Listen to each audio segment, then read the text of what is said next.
Hello मेरे photons, कैसे आप सब। उम्मीद है बेहतर है, स्वस्थ है, मन लगाकर पढ़ाई कर रहे हो। तो जेई मेन और नीट के एग्ज़ाम डेट्स आ चुके हैं। तैयारी में आप पूरी तरह से लग चुके हैं, नहीं लगे हैं तो लग जाइए। मैं आ चुका हूँ आपके लिए।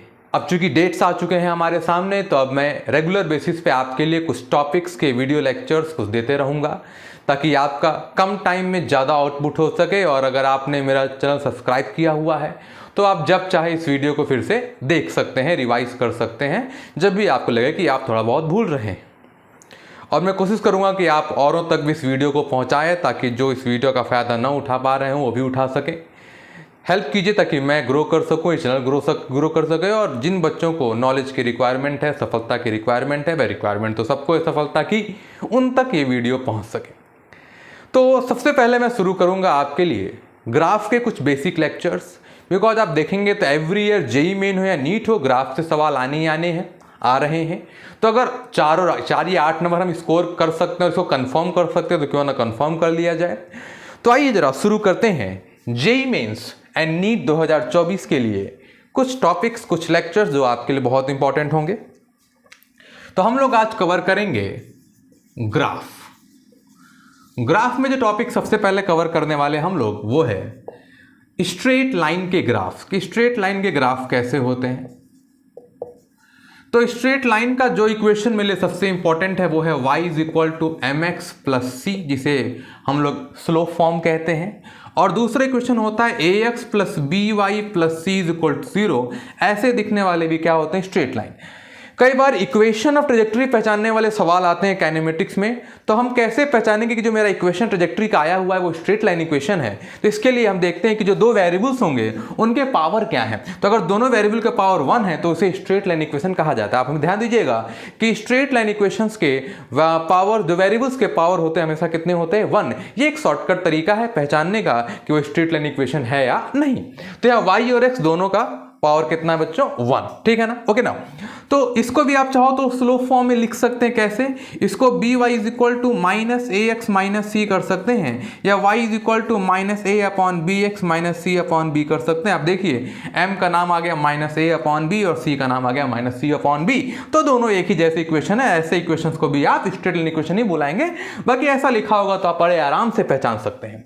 तो अब अगर मैं इसको एक ही जगह, कुछ मैंने कहा कि कम टाइम में अगर अपने को आउटपुट चाहिए तो फिर मैं आपको एक ही जगह सारे ग्राफ समझा सकता हूं। जैसे आप ध्यान देंगे, अगर मान ले लाइन यहां से स्टार्ट है तो ये सी है ना, इसका नाम होता है इंटरसेप्ट। इंटरसेप्ट मतलब होता है कि वाई एक्सिस पे कट है कि नहीं। अगर सी है तो वाई पे कट होगा, प्लस सी होगा तो पॉजिटिव वाई पे कट होगा, माइनस सी होगा नेगेटिव वाई पे कट होगा, और सी नहीं होगा तो ओरिजिन से स्टार्ट हुआ होगा। और अगर मान ले ओरिजिन से लाइन स्टार्ट है और आप देखेंगे थीटा एक्यूट है, थीटा जब एक्यूट होता है तो हमारा स्लोप क्या होता है, पॉजिटिव। बिकॉज स्लोप का फॉर्मूला होता है टेन थीटा, और जब तक थीटा एक्यूट होगा स्लोप क्या होगा, पॉजिटिव। तो स्लोप अगर पॉजिटिव, यहाँ लाइन का थीटा एक्यूट है तो स्लोप पॉजिटिव है, इंटरसेप्ट 0 है क्योंकि ओरिजिन से स्टार्ट हुआ है। तो ये लाइन हो गया y इज इक्वल टू किसका, एम एक्स का। अगर इसमें c ऐड करें तो क्या ग्राफ ऊपर की ओर शिफ्ट होगा, बिल्कुल y is equal to M X plus C का ग्राफ हो गया। और c माइनस करें, ग्राफ कहाँ आएगा, नीचे की ओर, तो y is equal to minus M x minus C. देखिए बड़े आराम से, कितना आसान है। एक ही जगह मैंने आपको तीनों बना दिया, तीनों यही बना देंगे अभी। तो c 0 होगा, ओरिजिन से स्टार्ट होगा, थीटा एक्यूट है, स्लोप पॉजिटिव होगा, तो y is equal to M x. Equation डिजाइन याद रखिएगा। ओके, दूसरा, अगर मान लो स्लोप निगेटिव है, स्लोप निगेटिव मतलब थीटा हमारा ऑब्ट्यूज होगा, तो ये हो गया y is equal to minus M x. Minus M x में कुछ ऐड करेंगे तो ये ऊपर की ओर शिफ्ट होगा, तो minus M X plus C. और माइनस एम एक्स में कुछ घटाएंगे तो y is equal to minus M x minus C हो जाएगा। देखिए 6 के 6 ग्राफ मैंने आपको एक जगह समझा दिए, बड़े ही आसान तरीके से आप समझ सकते हैं, इसको कोई दिक्कत नहीं होगी आपको। ओके, अब यहां ध्यान दीजिए कुछ बातें। अक्सर x की जगह टाइम लिखा होगा, क्या लिखा होगा, टाइम। अब यहां टाइम लिखा हुआ है तो इधर ग्राफ नहीं बना सकते, because time can never be negative. तो क्या किया जाए, तो इसका एक और अच्छी बात यह है कि आप इन ग्राफ्स को पीछे की ओर क्या कर सकते हैं, एक्सटेंड कर सकते हैं। इधर की ओर एक्सटेंड कर सकते हैं, इधर की ओर एक्सटेंड कर सकते हैं, इनको भी इधर एक्सटेंड कर सकते हैं, पर ये अक्सर पॉजिटिव में रहते हैं। लेकिन अगर x की जगह टाइम लिखा होगा तो टाइम लिखा होने की वजह से इधर तो ग्राफ नहीं बना सकते। तो अगर मान लो equation y is equal to minus M X plus C का है और आपने यहां बना दिया तो समय नेगेटिव कर देंगे, ग्राफ गलत हो जाएगा। तो क्या किया जाए, इसी लाइन को पीछे एक्सटेंड करके आप यहां बना सकते हैं, इसको यहां एक्सटेंड कर सकते हैं, इसको भी आप आगे तक एक्सटेंड कर सकते हैं। तो ये लाइन को आप आगे पीछे पूरा क्या कर सकते हैं, एक्सटेंड कर सकते हैं। ये हो गए हमारी स्ट्रेट लाइन के इक्वेशन। स्क्रीन पॉज करके लिख लीजिए, फिर आपको मैं इसके ऊपर सवाल कराता हूं।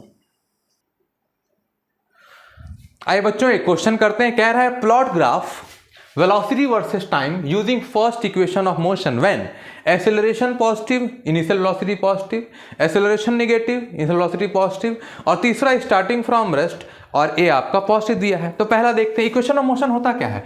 फर्स्ट इक्वेशन ऑफ मोशन क्या होता है, v is equal to you plus A t. Clear अपने को।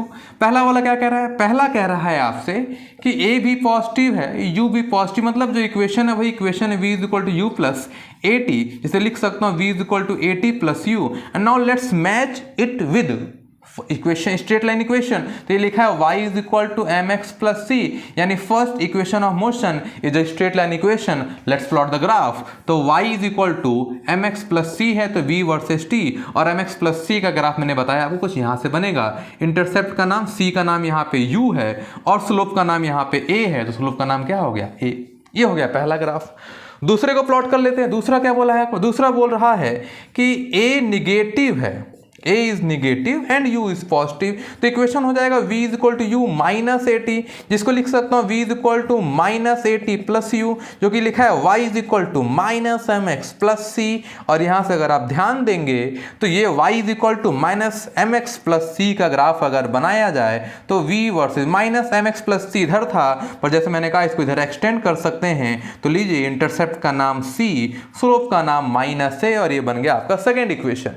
थर्ड वाला आप बनाएंगे और बनाकर आप जो है बस मुझे बताइएगा कि कौन सा इक्वेशन बन रहा है। कमेंट बॉक्स में मुझे बता दीजिएगा कि थर्ड वाले के लिए कौन सा इक्वेशन बन रहा है, ठीक है ना। बिल्कुल स्क्रीन पॉज करके लिख लीजिए इसको। आइए बच्चों अगला क्वेश्चन लगाया जाए, जो कि मॉडर्न फिजिक्स एक सवाल है जो कि पूछा जा सकता है आपसे। Plot graph maximum kinetic energy of photo electron versus frequency of photon using Einstein's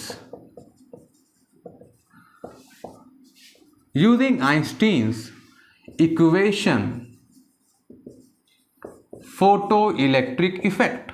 तो पहले तो आपको बच्चों फॉर्मूला याद होना चाहिए, और फॉर्मूला बहुत इंपॉर्टेंट है। फिर चाहे नीट का एग्जाम हो, जेई का एग्जाम हो, फॉर्मूला बेस्ड क्वेश्चन आते हैं। उम्मीद है फॉर्मूला नोट्स आप बना रहे होंगे, बनाते रहिए, डेली बेसिस को पढ़ते रहिए, एक एक पेज एक एक पैरा उसका पढ़ते रहिए। फॉर्मूला याद होगा तो कई सारे सवाल आप बड़े आराम से कर सकते हैं, जैसे यहाँ फॉर्मूला इंपॉर्टेंट है। तो आइंस्टीन का फोटो इलेक्ट्रिक इफेक्ट इक्वेशन क्या होता है, तो अपने को पता है the photons energy is distributed in two parts. पहला kinetic energy of photo electron जो उस मेटेलिक प्लेट से जंप आउट इजेक्ट होते हैं, और प्लस जिस एनर्जी से बंधा होता है उसको तोड़ने के लिए वर्क फंक्शन डिनोट करेंगे फाई नॉट से। This is the Einstein's photo electric effect equation. अपने को इसके और इसके बीच बनाना है तो इसको अकेला करेंगे। अब कौन सा, अच्छा ये भी होता है कि सर कौन सा y एक्सिस कौन सा x एक्सिस है, तो क्वेश्चन में जो पहले लिखा होता है वो y एक्सिस होगा और जो बाद में लिखा होता है वो x एक्सिस होगा। ये अगर ये और डिटेल में बताएं आपको, तो जो इंडिपेंडेंट होगा वो x एक्सिस, जो डिपेंडेंट होगा वो y एक्सिस। तो ये अगर y है तो इसको इधर भेजा जाए तो ये लिखा है kinetic energy maximum is equal to HF minus phi naught. वो अब इसको आप मैच करें, किससे मैच हो रहा है, y is equal to M x minus C. क्या बात है, शानदार। तो अगर ये y is equal to M x minus C का ग्राफ है तब तो भैया बड़े आराम से, ये देखने में जो खतरनाक सवाल लग रहा था आपका, बड़े आराम से आप इसको बना सकते हैं। ये देखिए बन गया। इंटरसेप्ट का नाम कितना हो गया, माइनस फाई नॉट, यहाँ पे इसे बुलाते हैं थ्रेशोल्ड फ्रीक्वेंसी, बिकॉज इस फ्रीक्वेंसी पे काइनेटिक एनर्जी जीरो हो जाएगी, इसे बुलाते हैं थ्रेशोल्ड फ्रीक्वेंसी, या यूँ कह लें कि इस फ्रीक्वेंसी के बाद ही एनर्जी मिलना अपने को शुरू होगी। अब इस सवाल में एक चीज़ मैं पूछना चाहता हूँ, kinetic energy can never be negative, तो इस ग्राफ में काइनेटिक एनर्जी नेगेटिव कैसे दिख रहा है? और आप चाहो तो ही मुझे बता सकते हो काइनेटिक एनर्जी नेगेटिव क्यों नहीं होता है।